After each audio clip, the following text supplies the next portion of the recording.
की राज्य सरकारमधल्या अन्य विभागांना जो न्याय मिळाला तो दुर्दैवाने पोलिसांना मिळाला नाही।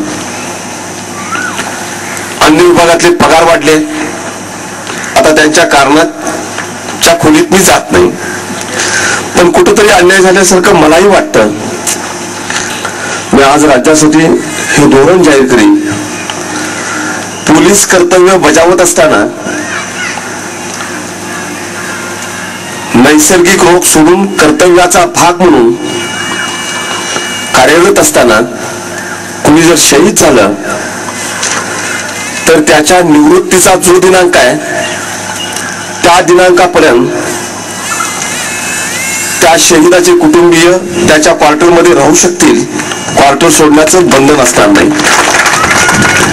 वेळा पोलीस दलामध्ये ड्युटीज करताना ओव्हर स्ट्रेन, ओव्हर बर्डन, कामाचा अतिरिक्त ताण म्हणूनही पोलीस कर्मचाऱ्याला अनेक रोगांना बळी पडावं लागतं, प्रसंगी मृत्यू स्वीकारावा लागतो।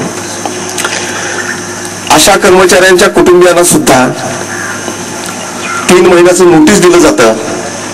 या पुढच्या काळामध्ये कोणत्याही आजाराने पोलीस दलामध्ये कार्यरत असणाऱ्या कर्मचाऱ्याचा जर मृत्यू झाला तर पुढची 3 वर्ष ते कुटुंब आपल्या क्वार्टरमध्ये राहू शकेल, त्यांना तिथून निघण्याची आवश्यकता नाही।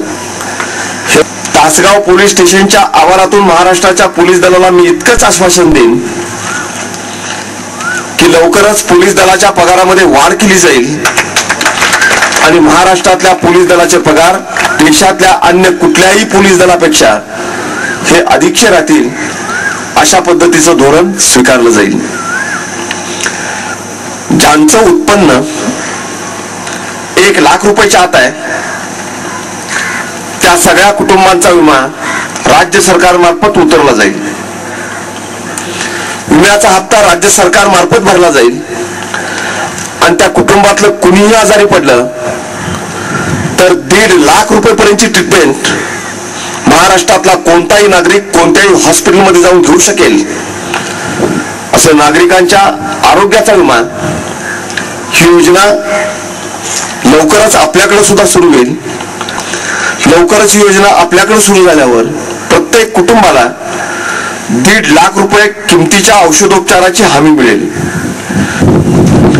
लोकशाही यंत्रणेचं वैशिष्ट्य आहे, मोठ्यातला मोठा अधिकारी आणि मोठ्यातला मोठा पुढारी हा जनतेचा सेवक आहे आणि सर्वसामान्य माणूस देशाचा खऱ्या अर्थाने मालक आहे।